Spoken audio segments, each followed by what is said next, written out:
జిల్లా తెనాలి నియోజకవర్గం నందివెలుగు మహర్షి దయానంద వృద్ధాశ్రమానికి 12 కుర్చీలతో కూడిన 4 స్టీల్ బెంచీలను బహుకరించింది. మానవతా సంస్థ ఆశ్రమంలో ఉన్న వృద్ధుల సౌకర్యార్థం వారు కూర్చునే అవకాశం కల్పించడానికి 12 స్టీల్ కుర్చీలు కలిగి ఉన్న 4 స్టీల్ బెంచీలను బహుకరించింది.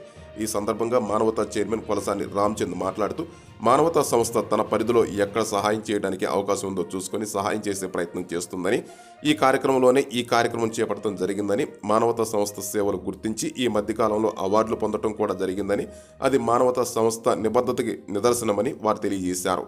వృద్ధాశ్రమాన్ని నడుపుతున్న శ్రీ కోరపాటి రవీంద్ర, శ్రీమతి కళ్యాణి దంపతులను మానవతా సంస్థ అభినందించింది. అక్కడున్న వృద్ధులతో కొంత సమయం మానవతా సభ్యులు గడపడం చాలా ఆనందంగా ఉందని అక్కడ ఉన్న వృద్ధులు అలాగే మానవతా సభ్యులు తెలియజేశారు.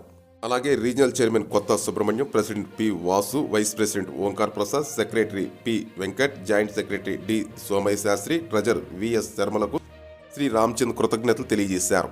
ఈ కార్యక్రమంలో P Vasu, P Venkat, D Somayya Sastri, SV Sharma, Malladi Arjun, Alapati Venkataramaiah, Chitneni Sambasivarao, U Satyanarayana, K Nageswararao, P Mallikarjunarao, R Bhujangarao, Srimati Sivarajakumari తదితరులు పాల్గొన్నారు. అందరికీ నమస్కారం అండి.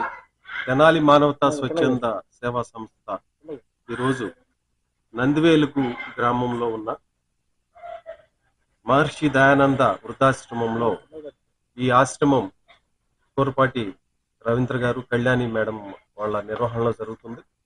సుమారు 50-60 మంది వృద్ధులు, పెద్దవాళ్ళు ఈ ఆశ్రమంలో, ఈ ప్రకృతి ఒడిలో ఉండటం, వాళ్ళు చాలా భక్తి శ్రద్ధలతో మేడం, సార్ వాళ్ళని చూసుకోవడం జరుగుతుంది. మేము ఈ మధ్యకాలంలో ఒకసారి ఆశ్రమానికి వచ్చినప్పుడు వీళ్ళు కూర్చోవడానికి ఉన్న ఫెసిలిటీతో పాటు మేము కూడా ఒక చిన్న ఫెసిలిటీ కలిగిస్తే బాగుంటుందనే ఉద్దేశంతో 3 చైర్లు కలిగిన ఒక స్టీల్ బెంచెస్, 4 స్టీల్ బెంచెస్ ని ఈరోజు ఈ ఆశ్రమానికి మానవతా స్వచ్ఛంద సేవా సంస్థ తరపున బహుకరించడం జరిగింది. ఈ సందర్భంగా మానవత ప్రతి విషయంలో కూడా వినూత్నంగా ఆలోచించడం, తర్వాత ఎవరికైతే నిజమైన సహాయం అవసరమో వాళ్ళకి ఈ సహాయం అందేటట్టు చేయటంలో మానవత ముందుంటుంది. ఆ క్రమంలోనే గత 2.5 సంవత్సరాల్లో మానవత స్థాపించబడిన తర్వాత మంచి అవార్డు కూడా ఈ మధ్యకాలంలో మానవతకు రావడం జరిగింది. సో ఈ విధంగా మానవత ముందుకెళ్ళటానికి ప్రోత్సహిస్తున్న మా రీజనల్ చైర్మన్ కొత్త సుబ్రహ్మణ్యం గారికి, అలానే మా ఎగ్జిక్యూటివ్ కమిటీ ప్రెసిడెంట్ వాసు గారు, secretary Venkat, joint secretary Somayya Sastri గారు, వైస్ ప్రెసిడెంట్ ఓంకార్ ప్రసాద్ గారు, ట్రెజరర్ శర్మ గారు, మిగిలిన పెద్దల ఎగ్జిక్యూటివ్ మెంబర్స్ అందరూ కూడా ఇక్కడ ఉన్నారు. వాళ్ళందరికీ కూడా పేరు పేరున మానవతా చైర్మన్ గా నేను ధన్యవాదాలు తెలియజేస్తూ, ముందు కూడా ఇలాంటి వినూత్న కార్యక్రమాలు, అవసరమైన సేవలు తెనాలి పరిసర గ్రామాలకి అందిస్తామని తెలియజేస్తూ సెలవు తీసుకుంటాం. నమస్తే బంధువులారా, మహర్షి దయానంద వృద్ధాశ్రమం స్థాపించి 25 సంవత్సరాలు పూర్తయినది.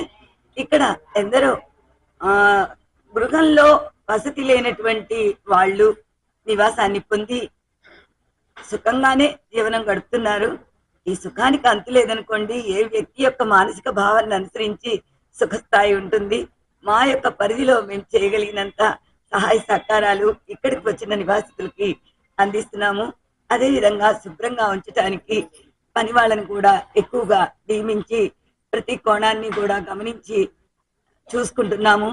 ఇలాంటి తరుణంలో వీరికి ఆత్మజ్ఞానాన్ని కూడా ఇవ్వాలి అనేది మా ప్రగాఢ ఆకాంక్ష. అందుకే ఇక్కడ టీవీ కూడా ఉండదండి కాలక్షేపం కోసం. వీరికి ఉదయము సాయంత్రము 1.5 గంట పాటు వేదమంత్ర పఠనం ఉంటుంది, అగ్నిహోత్రం ఉంటుంది, ప్రవచనాలు ఉంటాయి. వీళ్లే స్వయంగా నేర్చుకుని గీతాలు ఆలపిస్తూ ఉంటారు. ఆ విషయంలో వీళ్ళైతే చాలా ఆనందంగానే ఉన్నారు. మరి మన మానవతా సంస్థ హృదయ స్పందనకు అనుకూలంగా ఈ ముగ్గురు కూర్చోవడానికి వీలుగా ఉన్నటువంటి స్టీల్ చైర్ కమ్ బెంచెస్ ని విరాళంగా ఇవ్వటం జరిగింది. దీనిలో వీళ్ళందరూ సుఖంగా కూర్చోవాలి అనే ఆకాంక్షతో దీన్ని ఇవ్వటం జరిగింది. మానవతా సంస్థ కూడా విశ్వ శ్రేయస్సు కొరకు నిరంతరం ఏదో ఒక వినూతన కార్యక్రమాన్ని ప్రణాళిక వేసి నిర్వహించడం జరుగుతుంది. ముఖ్యంగా వయసు పైబడిన వృద్ధుల దగ్గరకు వెళ్ళి వాళ్ళని పలకరించి వాళ్ళకి స్వాంతన కలిగించడం.